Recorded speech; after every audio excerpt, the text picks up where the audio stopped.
I would definitely support that, but I don't think that it gets to the crux of the matter. And one of the things about the rights union, you talk about the convenience to the voter. That means anybody who wants to vote in that location. So when you look at the rights union, there are obvious logistical issues that every student at UF faces on every single day regarding parking and things like that. And those are considerations that our office also needs to make, making arrangements for having parking during that period, taking the place of other things that are going on. So that's definitely a little piece of it that goes beyond the statute change that would need to also be considered for any type of early voting location. So going back to the most important question, which is how can we get an early voting site on our campus? It seems like the most upcoming thing is to get a statute change of this law that expressly includes educational facilities. So in going about that, I think we can all agree that we need allies to do that. That's why I asked the commissioner about resolution. So, but I'd like to extend that in a very clear and ask for the clearest answer you can give about how anyone else on the stage, if you can elaborate on or explain how you can be an ally for students and perhaps write a resolution with one of your own organizations and send it to the state if you'd be willing to do that on our behalf to have an early voting site on our campus. So I'll begin, TJ should just talk, I'll begin with Carol Fernandez from the League of Women Voters. I don't think that we would oppose changing the statute. That would provide for additional options. It would give the supervisor elections more options. I wouldn't phrase it as being educational institutions. I would be more specific as to that it should be colleges and universities, simply because I don't think you want to include elementary and middle schools and high schools in there. That would present a safety problem. I mean, when you go into schools, normally if somebody doesn't work there or go to school there, they have to check in. And there would be safety precautions if you're just allowing the public to come in to vote, and the facilities may be very limited. The cafeterias, libraries, gymnasiums, where you would normally be open spaces where you could locate voter registration for schools like that, would normally be used during the day, and then you'd have times of the day when they would be picking up and dropping off students. I don't think you should include those. If you want to change the statute, I think you should limit it to colleges and universities from a practical matter. And I can't speak for the league itself because we've never voted or come to consensus on that, but we definitely support anything that would give the supervisor more options to allow people to vote. But again, our position is you still need, according to the statute, you're still going to need to locate them given limited resources in a way to address all the needs of the community. Mr. City Commissioner, when do you think we can see that resolution sent to the city? Well, one of my colleagues, Commissioner Harvey Ward, is in the audience. So due to sunshine law, I cannot talk about what exactly he's in the back there. I wanted to shout him out, actually. That was just embarrassing. So we've got a meeting tomorrow, and so long as him and I don't talk about this, this is something that we can bring, or at least that I could introduce, and have the city attorney draft it up on Thursday. Well, not she would draft it up on Thursday, we would ask her to do that tomorrow. What I would say as far as what we need to do for the statute change for the legislation is you actually have to participate in the democratic process. And what that means is being loud, that means getting petition signatures, that means calling the office of the legislators who are going to be taking votes. Senator Perry can't do it alone. He's got to convince senators on every committee that is going to have to go through. He's got to convince the chair of the committees to agenda that bill. He's got to convince the Senate president that it deserves a floor vote. And he can't do that by himself. He needs students on this campus and all across the state to talk to their legislators and say they support this measure, because we're not the only college and university who's trying to get an early voting site on their campus. And so connected to that is the fact that one of the things that we have got to do better in democracy is including people who are not normally included. You have to reach out to everybody, even people who don't consider themselves politically interested. I really hope by now, at this point in 2018, you have realized how important it is to be involved politically. But it is our duty, those of us who feel stock in that, to reach out to people who maybe don't have that inclination. And don't just count people out because maybe they didn't vote in the last election, or because they didn't support the same candidate. Or, you have to reach out to everybody. And that's what's going to convince the Senate, I believe, when they see that this is not something that just Democrats or Republicans are interested in, but it's something that this generation is pushing and we want to see get done. And Senator Perry, we'd like to know if you've implemented a timeline for sending this legislation change to the floor. I know obviously this is not the time for it right now, but that will be coming up in the fall. So, and perhaps maybe how can you keep the students at our university updated on your progress? So if need be, if it's struggling in committee, I'm sure anytime you could get any one of these students to come with you to Tallahassee and advocate. Yeah, the filing would be after the November election. So shortly thereafter, you're sworn in, you take your oath, and you can file legislation. So it'd be pretty early on in the process. We wouldn't go into session until March, but it'd have time to get filed and go in. But I think you bring up a really good point about trying to get stuff passed in Tallahassee. There's lots of other universities or colleges and around the state if you limit it to those. And so some senator, some representative has one in their district, more than likely. They're going to have a community college so I have 4, University of Florida, Santa Fe, St. John's, and Central Florida Community College. So how you do that is you can look at strategically who's on committees, where does it go, who's chairing a committee, and how can you get people that live in that district.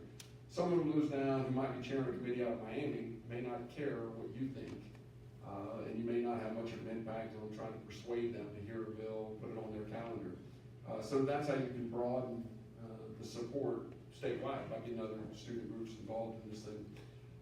Just a little dose of reality. And remember, you got 2 battles. So you got a battle that we'd be willing to fight, which would be the statutes and changing that. And then if we did, that doesn't mean you get one. Now you get the battle of fighting, encouraging the supervisor elections and to make sure that's a priority for you guys. So, and I will tell you, if you got, and I encourage you on any of these things, if you look at some of the stuff that happens and some of the stuff that doesn't happen, if you get overly emotionally involved in it, you'll drive yourself crazy.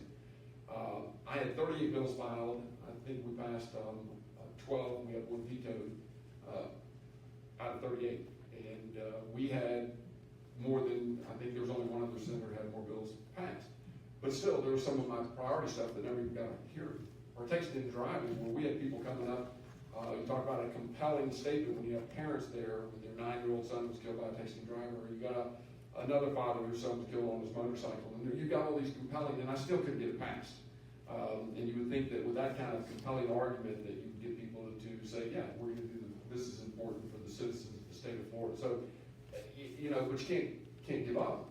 You just got to say, okay, we're going to keep fighting. We're going to keep going down that road. And I'd encourage you to do that. I'd encourage you to think about this and all. There's so many things that affect your life today, and certainly when you get out in the workforce that we're doing in Tallahassee. So we pass about 250 bills a year. We file over 2,000 bills get filed, but they all have an impact on you, whether it's directly or indirectly. And so back to how you can follow this, and I can get with you or somebody if you want to have a lead person on how we do that. We can have you can be a 101 lesson in lobbying, and you can become a lobbyist. You just won't be paid like the other lobbyists. But if you understand, and one other thing on that, if you want to be a lobbyist, if you want to affect change, you can do that. And I appreciate, the comment on getting vocal. The best lobbyists, they don't come in there with a frown on their face. Sometimes they get a little obnoxious and flattering. I was up there, when I got elected to the House, it's 8 years ago. I remember my second week up there, I didn't know anything going on. A lobbyist comes in and tells me, first how well dressed I am, and then how I'm a quick study. Man, you got everything. I didn't know what was going on. But they come in there with a build a relationship, And you build a relationship. You don't do that by crossing your arms and yelling at somebody. You build a relationship by engaging them and trying to have a dialogue where you can sell your product. Your product would be, on this particular issue, be selling the University of Florida's early voting site or other universities as early voting sites. And if you look at how many students are in the state, in the college system, in the university system, that's a lot of people. That's a lot of voters out there. So anyway, what we'll do is later, I'll get with a point person, we can talk about that. You'll see a Senate bill that will be filed. Once you get a Senate bill, you can track that. Like I said, you get an app on your phone that gives you updates as things progress. And I'll be glad to go over that with you guys and let you do that. And that way you can also, once you learn that, now you can go for any other bill that you might find that's interesting or of concern to you. Great, thank you. And lastly, before we open the floor to questions, we want to have the opportunity for anyone to come and ask a question. Commissioner Cornell. I'll be very brief. I don't see another county commissioner out there, so whoever wants to get with me on the resolution, I'm happy to bring forward. And I think it's necessary. I think it is important. The senator's hearing you now, and when we speak as a county and as a city, it is helpful, especially with the number of students that the senator represents. Real quick, just some numbers. I'm going to give rough numbers. There's about 260,000 people in Alachua County. About half of them are in the city of Gainesville, 130,000 people. The next largest city is Alachua. They have about 10,000 people. High Springs and Newberry are around 6,000. There's 5 other smaller cities that collectively have about 5,000 people. Okay, so that's kind of the demographics of Alachua County. When I think about the University of Florida and the faculty, each class has, 7 to 10,000 people. Okay, so those are your cities. That's your voice. You have a huge voice. And the freshman class coming in, you are impacted by the decisions that your local elected officials make. You should have that voice. You should have that right to vote. I can see freshmen get out the vote campaigns and sophomore get out the vote campaigns and competitions among the University of Florida, which essentially is a competition among 3 or 4 or 5 cities. So you have a voice. However we can help you have that voice be heard louder, this commissioner is in favor of. And glad to hear that the senator is going to sponsor a bill, but he's right. 2,500 bills or so filed, and less than 10% of them actually get into law. We're working on a great bill that got heard by committee, 7-0 vote, didn't get a second hearing. So that's a process. Let's follow that process, but let's follow a local process too. And with that, Let me actually add on to what Commissioner Cornell was saying. When I was a student at UF, civic engagement and people participating in elections, and especially participating and being knowledgeable about local elections, was something that I really cared about. I was very involved at the Graham Center, and now I'm at the supervisor's office. So if there are ever any ideas that you guys have for increasing student participation, obviously early voting sites are one of those things, but outside of that, and putting that aside for just a second, I'm happy to come talk to you. I'm happy to meet you on campus. It's something that personally for me is definitely very near and dear, and I'm happy again to whenever you're wanting to speak or whatever you're wanting to speak about, to come here and do that. All right, so I guess we'll just go ahead and open the floor to questions. If anyone has a question, go ahead and line up. We'll take one of those microphones. And if you could direct your question at one of the individuals on the panel, that would be ideal. Yeah, this is for TJ. Given that that buildings on campus specifically aren't excluded, just educational facilities, doesn't the O'Connell Center actually count as a civic center, and then the stadium counts as a stadium, which is also listed as one of the available sites for early voting? And why aren't those considered? Right, those have been considered. One of the huge logistical issues is Gator football and Gator basketball. Because early voting is as long as it is, it's up to 2 weeks. That would mean that whatever location within the O'Connell Center, whatever location within the football stadium you had, it would need to be again locked down for 2 weeks. And I think the University Athletic Association probably sees that as a fairly unsavory thing, Can you imagine considering voting at a Gator game? yes, and it actually, if there were if it were ever allowed, which it wouldn't be because they wouldn't have early voting at the stadium, then you could technically vote during a Gator game. That is a good point. And good luck finding parking during that. That would be quite difficult as well. So yeah, that's why the stadiums, from a very understandable perspective from the UAA, aren't something that we're able to really truly consider. I mean, they're considered, but it's pretty quickly not an option. Go ahead. Thanks. So back in 2013, when the bill that would eventually expand the statute to what it is today was moving through the legislature, there were proposed amendments to that bill that would have included the necessary language to allow for early voting on campus. Those proposals, however, were shot down, unfortunately, along party lines for the most part. So I just want to ask you, Senator, what do you plan to do to convince your Republican colleague that this is an important issue and to actually pass your bill when you introduce your next session? Assuming you make it. Yeah, what happened a couple of weeks ago is hard to remember. Back in 2013, I can't remember amendments, what happened, what they were proposed, what happened with those. So, look, this is a battle that, again, you got to understand how you got to go about it, and how you got to fight it, and how you got to get people to do it. It certainly is not a partisan issue, or it shouldn't be a partisan issue. And I think, I have 96,000 students in my district. That's a large number. So everybody has students in their district. But again, if the 96,000 students in my district reached out to other senators, they don't really care.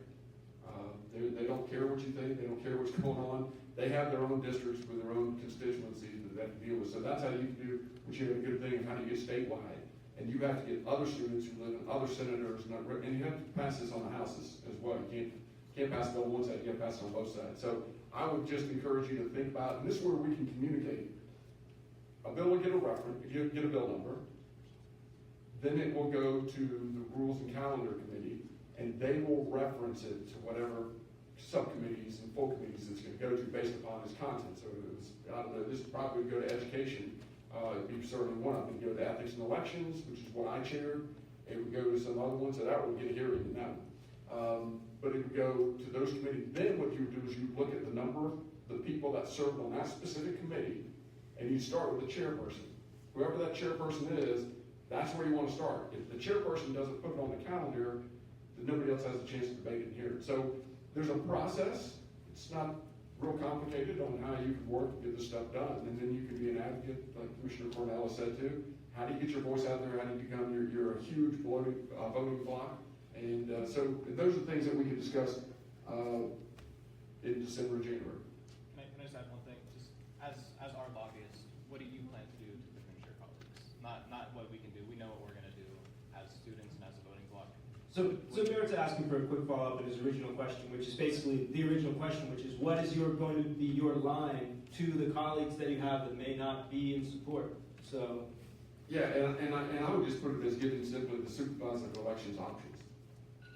How do we, look, I'm pretty good at getting stuff passed. Like I say, I got the second most bills passed, and I still have a pretty dismal success rate.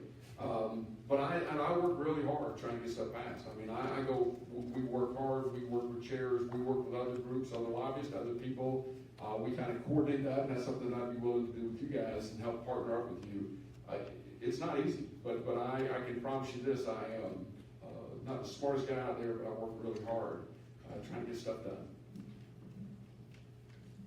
Hi, I think we all know that there is a problem with students voting in general, and I honestly don't think that putting a transportation to, say, the supervisor of elections will ever fix it, because I don't think that students are going to take 30 minutes to an hour out of their day to go vote. And so what my question is if we can't add another Gainesville location to the campus, would we be able to change a Gainesville location to campus? So that's for TJ. So the way that the locations are set up now, you have Millhopper over in the northwest, you have our location, which is kind of in the center of the city, and then you have Tower Road, which is again southwest, so there's a triangle, which if you look at the county as a whole and you step back and you look at that triangle, it provides those 3 locations equal access to all county voters. So to move one of those, you would be kind of taking away from that. So it wouldn't be something that, given what the statute says about providing equal access, that we would likely be able to do. So if there aren't any more questions, If I could just jump in really quickly, sorry if we're going to go over. So that's a discussion worth having, I think, at least, so from the city's perspective, we can decide where early voting sites are for city elections. And what we are going to have a discussion about next year is possibly switching a 3rd location, where we want to put that. I can say as a city commissioner, having our elections in the spring, in March, has been very bad for student turnout. I think... right around spring break? Actually, last year, on my election, early voting week was spring break week. You can imagine how happy I was about that one. And this year, thankfully, it wasn't. The supervisor coordinated with the administration on that, I believe.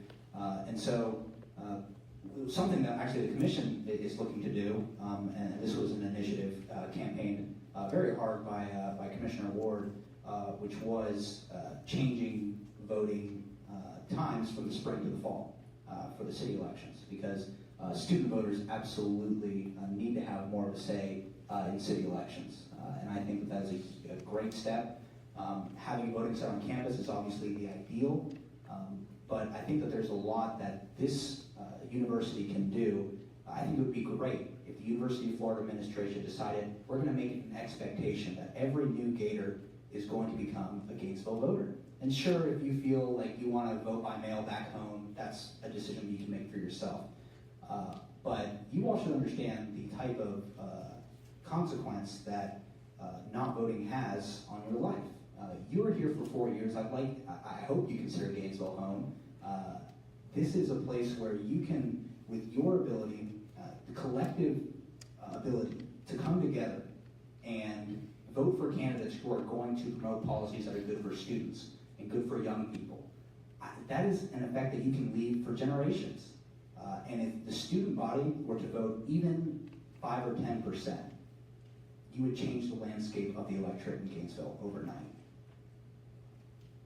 And adding on to that, the habits that you make now, including your voting habits, are the habits that are going to follow you into adulthood. So being a voter and being someone who takes the time to go vote in elections is something that we certainly encourage you to do, because after you leave Gainesville, or if you're like me and stay here, then there will be issues that you care about. There may be a small number of issues right now that at the local level you feel have an impact on you, but I'm sure there are some that you can find. And it's important not only for you right now, but also for you 10 years from now, 20 years from now, to have that habit of going and making sure your voice is heard. One thing I'd like to say, it was disturbing to me to hear someone say, students are not going to take 30 minutes out of their day to go vote. Because voting is so important, and I think we need to change that. I think we need to develop in students, I know the people here today would take 30 minutes to go vote, I think, because you're here today. But I think for other students, that there should be more of a drive to say, you do need to take that time to vote. The voting is that critical for students. And also to take the time to be informed about the issues. And particularly in this upcoming election, there are going to be so many issues on the ballot that are going to affect you. Some of those decisions will affect you for the rest of your lives. And it's very critical that students take the time to be informed on the issues and take the time to vote. And I think that is as important as having voting available. And people can have voting available and still not vote. We want people to have voting available and to vote. So there are two factors there, both of which I think you need to promote. So we're a little over, so we'll let, I saw you get up, sir, so we'll allow for one more question. It's more like a comment, because we are looking for it's a question. just quick. Yeah, it's more. No, it's kind of. But to latch on to the whole tram thing, due to the fact that would it be feasible to even get budgets for that, considering that our TS bus lines are being cut, given that there are routes that are being lessened? Like, is that even a reasonable solution to consider if we can't get the money to uphold what we already have? So, great question. The RTS budget didn't get reduced. We had 20 RTS drivers walk off on the job for a number of reasons, and some of the reasons I believe legitimate. We've actually got a union contract discussion coming up to address a lot of those issues. And so, because of that, and because of the time it takes to recruit such a great number of operators, we've had to reduce. So the money is there. It's having the labor to actually drive the buses, and I mean, the work that they do is really amazing. Isn't that due to like the labor conditions of the job itself? So we had a number of drivers come to the city commission and express what their concerns were. They ranged from pay to conditions to administrative decisions. And so all these things, as with any collective bargaining situation, they're dealt with between the union presidents and the City of Gainesville staff. And this commissioner has expressed solidarity with those drivers for some of the things that they mentioned, having to drive a bus for over 12 hours in a day. If that's really happening, I mean, that's just dangerous. And so, you know, we're going to address that in the union contract. I hope to see a lot of resolutions, but you're absolutely right. It certainly is not cheap to start a completely new transit line, but yeah, the RTS budget wasn't reduced. It was the issue of the. Yeah, thank you for clearing that up. Yeah, of course. Thank you. Appreciate it. Okay, you waited to stand there, so we'll have one more question. You have to be respectful of everybody's time. Persistence pays off. But just a quick question, particularly to the commissioners from the city of Gainesville and Alachua County. I know the comment was made about people not taking time out of their day, and I think that there's kind of a theme running through this of voter disinterest and non-engagement among students. Personally, I know I voted in every city and county election since I've been here, which has been 6 years because I went to undergrad and grad school. Thank you. But I know a lot of students don't feel the same way. They kind of see their existence in Gainesville as kind of transient. You know, they're here for maybe 4 years or maybe 2 years or whatever degree they're getting. They don't really see it as this isn't like permanent. So why should I vote? And one of the things that I wanted to ask, particularly the commissioners, but anybody really, is what kind of concrete solutions would you have about increasing voter turnout among students? I know the election we just had in March had a 13% turnout, I think, for our... And that's high for a city election. Yeah, for city commission. 13.5. Oh, yeah. So yeah, just something concrete that we can actually, because I know a lot of people have tried, but the energy just isn't there when it's not a presidential election or a national election. So Thank you. So. Absolutely. Great question. It is sort of like the $1 million question that has been floating in I think every commissioner's mind. How do you change that sort of apathy that exists? And Austin, I think I may have mentioned this when we met at the coffee break back in the summer, which was how do you all view your time here in Gainesville? I would consider that you're not just transient. This is your home. This is your home. You get to live in a special place for however long you want to be. In a lot of people's case, I end up staying here. And you can make a major effect on people's lives who have yet to even be born with the voting power that students have. And I think as candidates, we can do a much better job of reaching out to students. I do believe that. I think there are some institutional changes that need to happen, particularly the voting location. But I think that ultimately the responsibility rests on the university. I think the university can do a tremendous job of communication and education. I mean, they do a great job for everything else, right? You know who the Gators are going to play in the third week. Almost, I mean, right now, I don't know who they're playing in the third week, but I'm sure they're playing some cupcake. And so... That counts. And so the university can take the lead on that. And if they haven't already, I think students need to show them that there is interest and that they need to make that expectation, because the civic responsibility that we teach the generation that we teach each successive generation is so important. And it's one of the reasons why I ran for office at such a young age, because I want to continue to fight the unending battle of talking to our generation about why political involvement is important, and it isn't just the White House, although we could start there in a few years. Yeah, real brief. I want to push back a little bit. I agree with the university's involvement, but I want to push a little bit back on voter apathy. It's our job to make it convenient. We need to make it convenient. That's our job. We work for you. So why should it take more than 5 minutes to vote?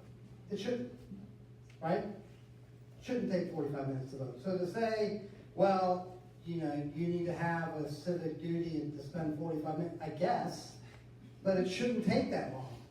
And it shouldn't take banks, 5 days to do wires. So we need to push back on that too, right? So what we're doing now is how we push back. We need to demand for 5 cities that university get involved. This is important. It's important to us. And county commissioners get involved. You need funded. Supervisor of elections get involved. Let's find a site. Let's do it. That's it as a convenience to the voter. It's the first 6 words of the statute. So it shouldn't be inconvenient. Those are my comments. Adding to kind of answer part of your question, one of the things that we're doing next week is we're doing a voter registration drive with President Fox. The Graham Center is co-sponsoring that with the Supervisor of Elections Office, so it's something we're putting out. I know all of the students love President Fox, and now all of the students will love Supervisor Barton. And then we're also meeting with Student Affairs about kind of making that part of the process of your student onboarding, understanding that you are part of a community, you are part of the city of Gainesville, of Alachua County, and this is a very special time in your life where you are forming those habits, as I said. So it's something that we're trying to do, but there's turnover in the students, there's turnover in the people who work at UF, there's turnover in people like me who work at the supervisor's office, and we're doing what we can, but like I said, we're always open to ideas, we're always open to hearing from people. I put my card on the back. It has my cell phone number. I know students get their best ideas at like 2 a.m. in Library West. Because I now have to be at work at 8 a.m., I won't be answering. But if you can send a text or something during those moments of inspiration, then we'll definitely look at all those ideas. Thank you to everybody that showed up on our panel today, as well as everyone who asked a question. I just think that was a great note to end on, because we did show up to get an early voting site on our campus and to reduce the time that does take to vote, to make it easier for us. All the students here, a lot of them are registered voters with, and so I know that we are the ones showing up, and this is definitely something that I think all of us believe is very. I want to just take a quick second to thank the Graham Center. It's a great location if you're interested in civic engagement and in public service. There's lots of opportunities for scholarships, research, and there's lots of events that go on in this room all the time. So I'd just like to thank everybody in that office that allowed us for this space. And with that, Alrighty, thank you all for coming tonight. Let's give our panelists one last round of applause.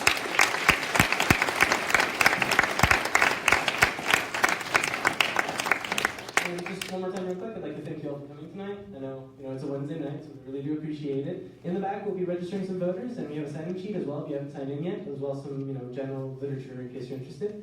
But yeah, thank you all for coming. Thank you, panelists. And one more thing, like us on Facebook, Alachua County Supervisor of Elections. Follow me on Twitter at TBakerJ. I'm also on Instagram, but I don't know how to work it, so.